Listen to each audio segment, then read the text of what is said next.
Bab 237. Besar dan panjang. Kabut hitam yang aneh seketika menyelimuti tubuh pemimpin sekte sihir spirit itu. Energi sejati berwarna darah mengelilingi tubuhnya dan berubah menjadi warna merah tua dalam sekejap mata. Bahkan lebih ganas dan mendominasi daripada energi sejati berwarna merah darah sebelumnya. Louis Lu mengerutkan kening dan berkata, "Hal ini lagi. Ini bukan pertama kalinya dia melihat kabut hitam aneh semacam ini.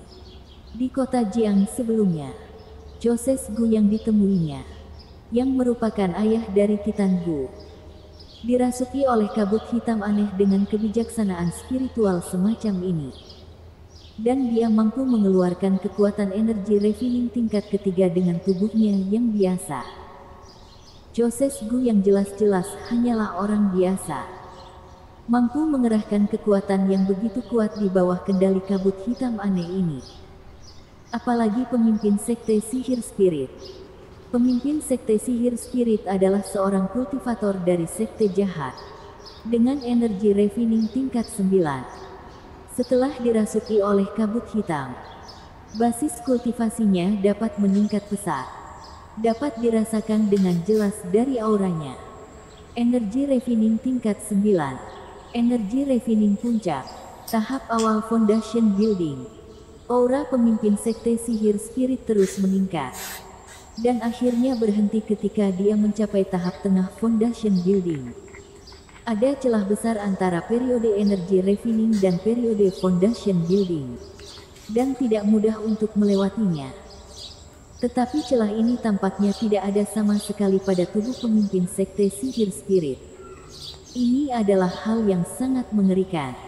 Pertama, karena kultivator sekte jahat mengambil jalan yang sederhana namun kejam.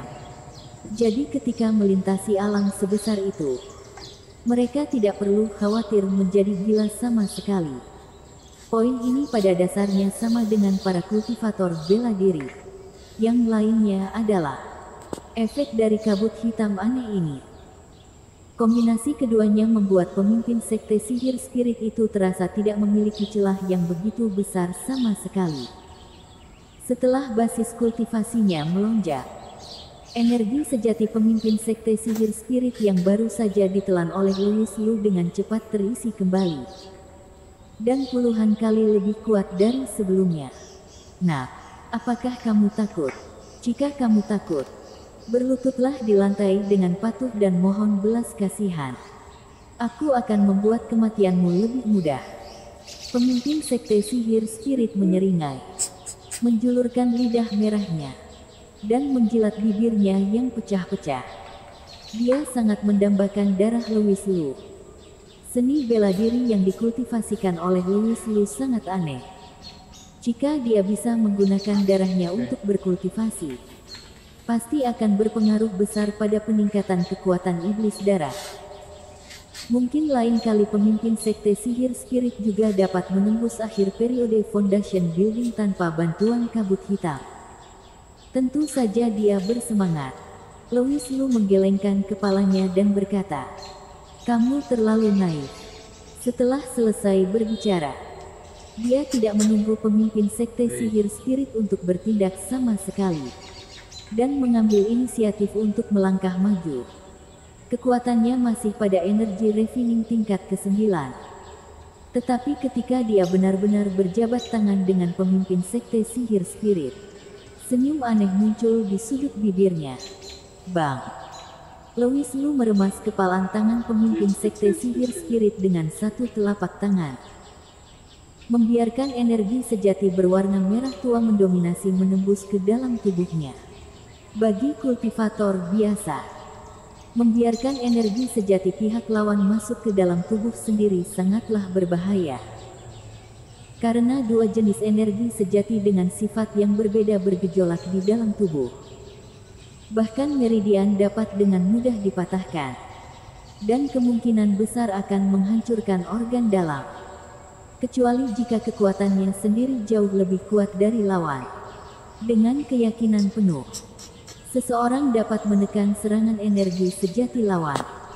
Apa yang dilakukan Louis Lu ini penuh resiko besar. Pemimpin sekte sihir spirit juga berpikir demikian. Pada level yang sama, energi sejati aneh Louis Lu dapat melahap kekuatan iblis darahnya. Tetapi sekarang, kekuatan iblis darahnya 10 kali lebih kuat dari sebelumnya. Jika Louis Lu masih ingin melahapnya, dia hanya akan mati lebih cepat. Hehe, menurutku orang yang naif itu kamu. Pemimpin sekte sihir spirit mencibir. Melihat Louis Lu mengambil inisiatif untuk menyerang, dia tentu saja sangat gembira.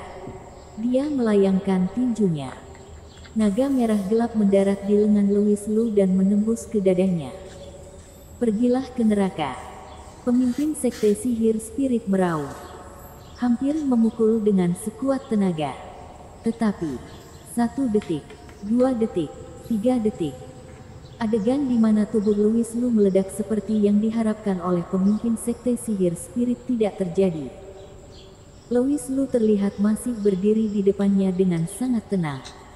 Dengan senyum aneh yang tergantung di sudut bibirnya. Bagaimana mungkin? Bagaimana mungkin kamu tidak mati? Mata pemimpin sekte sihir spirit hampir keluar. Kekuatannya saat ini sebanding dengan foundation building tahap menengah. Bagaimana mungkin dia tidak dapat menghancurkan bocah yang berada di tingkat ke-9 energi revealing ini? Tidak masalah jika hal ini tidak menghancurkan Louis Lu. Tetapi peristiwa aneh sebelumnya, tanpa diduga telah muncul kembali. Louis Lu melahap kekuatan iblis darahnya. Seolah-olah dia sedang makan suplemen. Mentalitas pemimpin sekte sihir spirit itu benar-benar runtuh.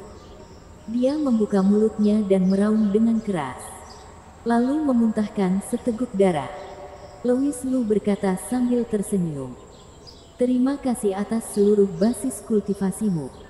Begitu suara itu jatuh, aura Louis Lu tiba-tiba berubah. Dan dia tidak lagi berada di tingkat ke-9 energi refining.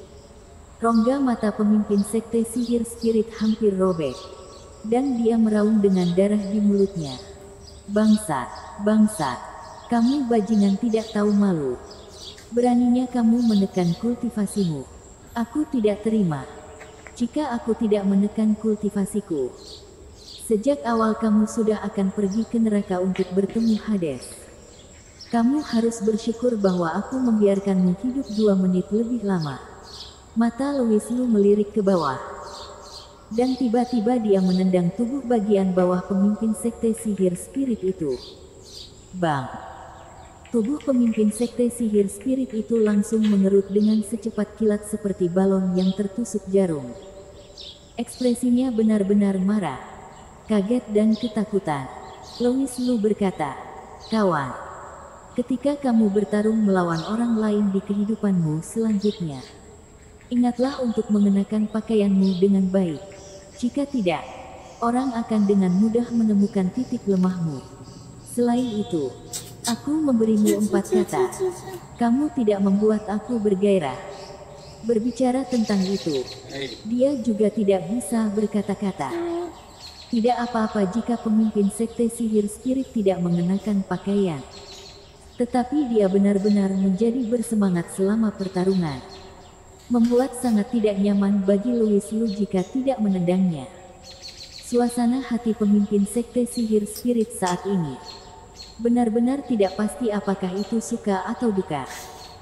Senang karena Louis Lu akhirnya mengakui bahwa miliknya panjang dan besar. Tidak lagi hanya 1 atau 2 inci. Dan sedih karena riwayatnya telah tamat. Hus. Pemimpin sekte sihir spirit itu mati berdiri. Saat dia menghembuskan napas, kabut hitam aneh membuat lubang di punggungnya dan menyusup keluar. Dia ingin melarikan diri seperti sebelumnya. Mata Louis Lu tiba-tiba membeku. Dan dia berseru, kamu masih ingin melarikan diri? Kembalilah. Bersambung.